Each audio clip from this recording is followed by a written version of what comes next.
Let's move on to पीका। पीका में तरामीम होती हैं, आप लोग डिफेंड करते हैं, तब आपके साथ जितनी जमातें हैं इत्तेहाद में वो डिफेंड करती हैं, लेकिन बिलाल अजहर कियानी साहब कुछ बात करते भी अब डर लगता है, कुछ एक्स प्लेटफॉर्म पे किसी को लाइक करते भी डर लगता है। मतलब क्या कुछ नहीं हो रहा इस वक्त? कितने सहाफ़ियों को उठा लिया गया, सिविल सोसाइटी मेम्बरान भी अब इससे नहीं बच रहे।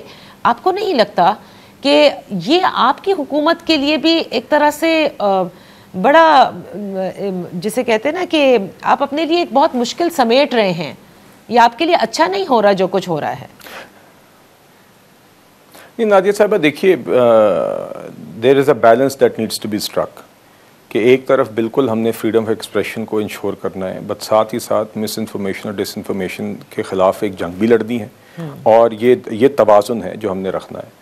और इसमें आप देखें कि दुनिया, जो पूरी दुनिया है, वो मिस इन्फॉर्मेशन और डिसइंफॉर्मेशन के चैलेंज से ग्रैपल कर रही है। अब अगर आप सिर्फ EU का डिजिटल राइट्स एक्ट देख लीजिए तो it is one of the most stringent. Sir वहाँ पर भी जो ये फेक न्यूज़ फैलाते हैं, वहाँ सर जहाँ फेक न्यूज़, अगर वहाँ पर भी आपने बिल्कुल दुरुस्त फरमाया दुनिया में होती है, तो वहाँ पर भी क्या काले डाले रात के अंधेरे में दरवाजे तोड़कर लोगों के घरों में घुसकर उठाते हैं? नहीं नादिया साहबा, मैं यही कह रहा था कि एक तरफ तो कानून है जो होना चाहिए और दुनिया इस मामले से ग्रैपल कर रही है, पाकिस्तान भी कर रहा है। दूसरी तरफ एक प्रोसेस है। देखिए एक कानून की अगर कोई भी खिलाफ वर्जी करता है तो उसके खिलाफ एक्शन होना चाहिए, मगर अगर कहीं पे भी किसी भी किस्म की ओवर स्टेपिंग हुई है, चाहे वो जिस शख्स के ऊपर एलिगेशन है वो हो, या कानून नाफिज करने वाला भी कोई शख्स हो, अगर कानून को नाफिज करने के अमल के अंदर वो भी कहीं ओवर स्टेप करता है तो वो भी गलत है। तो देखिए, मैं तो हरगिज़ भी कभी किसी गलत अरेस्ट को या गलत अमल को डिफेंड नहीं करूँगा, मगर ये चीज़ आई थिंक कोर्ट में अगर कोई ऐसी चीज़ होगी तो बिल्कुल कॉन्सिक्वेंसेस उस शख्स के लिए भी होंगे जिसने ये गलत काम किया है।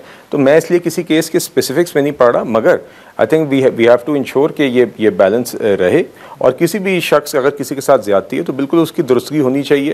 Eight the same time we have to ensure कि we strike this balance, we all make an effort to balance to strike this balance between freedom of expression and at the same time curbing misinformation, disinformation.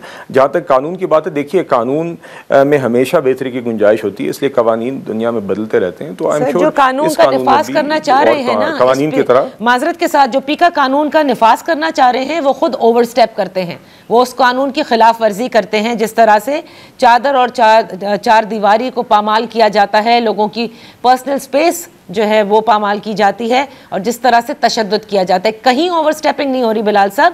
Let's keep this very straight, बहुत over stepping हो रही है और आपकी हुकूमत में हो रही है। नादिया साहबा फिर तो आप एक वर्डिक्ट दे रही हैं ना। मैं तो आपसे ये कह रहा हूँ कि कोई भी ज्यादती करे, चाहे वो किसी कानून की खिलाफ वर्जी करने वाला शख्स हो, या अगर कोई शख्स गिरफ्तार करने आए और वो भी अगर गलत करे तो वो गलत है। आप तो ये ऐसा कह रही हैं कि जो भी गिरफ्तार करने आया वो गलत है, और किसी शख्स ने कोई जुर्म नहीं किया, ऐसा हो नहीं सकता। मैंने ये नहीं कहा बिलाल अजहर साहब, मैंने कहा इस कानून के इत्तलाक जिस पर भी करना चाह रहे हैं या उसके खिलाफ नहीं, मैं ये कह रही हूँ जिस तरह से वही आप कह रही हैं एक ही तरफ से ओवरस्टेपिंग हो रही है। आपने ये तासुर दिया ना जी सर, क्या आपने कहा एक ही तरफ से ओवरस्टेपिंग हो रही है, दूसरी तरफ से कुछ नहीं हो रहा, तो ऐसा तो हम कैटेगोरिकली नहीं कह सकते कि कितनी दफे ऐसा हुआ है। नहीं, मगर आप क्या एक देखिए, मैंने तो आपसे एक जनरल बात की जी, किसको डिफेंड ना करें सर? काले डाले वालों को ना डिफेंड करें ना, जो इस तरह से कर रहे हैं किसी भी केस में। नहीं, मैंने नादिया साहबा, मेरे ख्याल से आप अल्फाज मेरे मुंह में डालने की कोशिश कर रही हैं। अब तीसरी दफा मैंने 2 दफा बड़ी कैटेगोरिकली आपसे कहा, और मेरे ख्याल से आपको शायद जिस तरह की रिएक्शन चाहिए था शायद नहीं मिला, इसलिए आप एक not at all. I think I feel for all those. I am very sorry Bilal Azhar sahab, no I don't want any reaction from you. I don't know what else you. नहीं सर, मुझे आपसे कोई रिएक्शन नहीं चाहिए, मां सिवाय इसके कि जैसे वहीद मुराद केस में आपने देखा कि किस तरह से उनको और एक और उनके सहाफ़ी जो आए थे, जो उनको एक तरह से वीडियो भी बना रहे थे, रोकने की कोशिश कर रहे थे, उनको तशद्दुद का निशाना बनाया गया। मैं इस पर रिएक्ट कर रही हूं और ये मेरा हक है। ये कहा नहीं, अब मैं नहीं, आपका हक ये ज़रूर है, मगर आप हरगिज़ भी ये नहीं, मैं अगर आपको एक जवाब दे रहा हूँ और आप उसके बाद ये तासुर दे रही हैं कि मैंने कोई और बात की है, तो ये भी गलत है। मैंने आपको एक बात कैटेगोरिकली अब तीसरी दफ़ा आपके शो में कह रहा हूँ, मैं उम्मीद करता हूँ आप काटेंगी नहीं, मैं तीसरी दफ़ा ये बात दोहरा रहा हूँ कि अगर कोई भी कानून की खिलाफ वर्जी करता है या ओवर स्टेप करता है, चाहे वो अरेस्ट करने वाला है या वो शख्स जो अरेस्ट हो रहा है उसने कोई कानून की जेन्युइनली खिलाफ वर्जी की है, दोनों गलत हैं।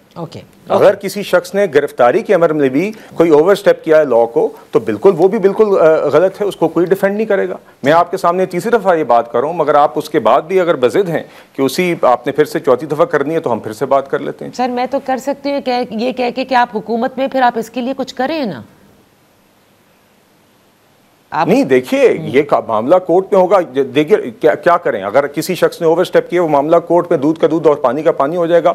जिस शख्स ने कानून की खिलाफ वर्जी की है, अगर वो शख्स अरेस्ट होने वाला कानून की खिलाफ वर्जी और वो साबित हो जाती है, उसके लिए कॉन्सिक्वेंसेज हो जाने चाहिए।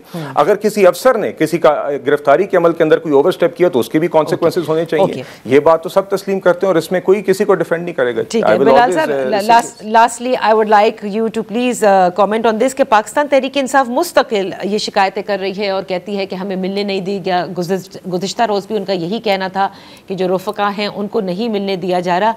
फिर उसके बाद जो जेल के हालात हैं वो भी बयान किए गए कि किताबें नहीं मिल रही और बच्चों से बात नहीं कराई जा रही, कमरे में लाइट जो है वो बड़े बड़े अरसे के लिए बंद की जा रही है। बाबर अवान साहब ने कहा ऑन रिकॉर्ड। कुछ प्लीज़ रोशनी डालिएगा, ये क्या मामला थे इमरान खान साहब के साथ?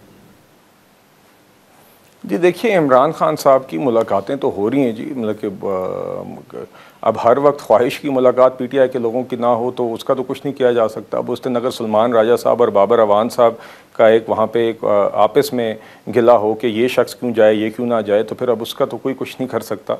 मगर मुलाकातें खान साहब की होती रही हैं और हो रही हैं। मैं तो ख़ुद कहता हूँ जी, देखिए मेरे नज़दीक तो मेरे लिए ये बड़ी एक अनइम्पॉर्टेंट सी बात है, बट नॉनदलेस मैं ये कहता हूँ कि किसी भी कैदी की तरह खान साहब के पास वही राइट्स होने चाहिए जो जेल मैनुअल में लिखे हुए हैं, जो किसी भी कैदी के होते हैं। ना उससे ज़्यादा होने चाहिए, ना उससे कम होने चाहिए। मगर इसके ऊपर भी फिर पीटीआई मान जाए तो अच्छा होगा कि ना उससे ज़्यादा हो और ना इससे कम हो। अच्छा। बाकी जी मुलाकातें इनकी होती रही हैं इनकी, मगर ये नहीं हो सकता कि आपका जब दिल करे, जितने लोगों का दिल करे, जिस तरीके से दिल करे, इस तरह मुलाकात हो जाए। At the end of the day वो एक कॉन्विक्ट हैं अडयाला जेल में, वो बनी गाला के ड्राइंग रूम में नहीं बैठे हुए। अभी हमें कुछ देर में जाम खान शोरो साहब भी ज्वाइन करेंगे। बिलाल अजहर कियानी साहब, मैं आपसे सिर्फ ये ज़रूर पूछना चाहूँगी कि पाकिस्तान पीपल्स पार्टी के साथ जो मामलात हैं, खुसूसन ये चोलिस्तान प्रोजेक्ट जो कनाल सिस्टम है जिसके खिलाफ उन्होंने बाकायदा सिंध में एहतजाज भी किया, पीपल्स पार्टी ने भी, और सिंध की जो दीगर जमातें हैं वो भी इस पर एहतजाज कर रही हैं। क्या वफाकी हुकूमत उनकी इस एहतजाज को, एतराज़ को संजीदा ले रही है और इस पर कुछ कनाल्स ना बने, इस पर कोई काम किया जाएगा? नहीं, देखिए बात ये जी, ये एक बड़ा संजीदा और ये टेक्निकल और सेंसिटिव मामला है। तो पीपल्स पार्टी हमारे एलाय हैं जी, हम वी हैव कॉन्फिडेंस के पीपल्स पार्टी के साथ एक मेच्योरिटी के साथ हमारा इत्तेहाद पीडीएम गवर्नमेंट में भी चला, आज भी चल रहे हैं, और दीगर issues they come up, they are discussed और and we try to resolve them. तो इसी तरह ये यकीनन एक इम्पॉर्टेंट मामला है। पीपल्स पार्टी के साथ हम बैठ के नशिस्त भी करेंगे जी, उनको इंशाल्लाह कन्विंस भी करेंगे, और अगर कोई टेक्निकल डिस्कशन दरकार है ताकि एक कॉमन अंडरस्टैंडिंग हो पानी के हवाले से, वो भी करेंगे। तो आई एम कॉन्फिडेंट इंशाल्लाह जी, जिस तरह दीगर इश्यूज़ डिस्कस होते हैं हम इसको भी मिल बैठ के इंशाल्लाह इसका एक नतीजा निकालेंगे और इसको रिजॉल्व कर लेंगे।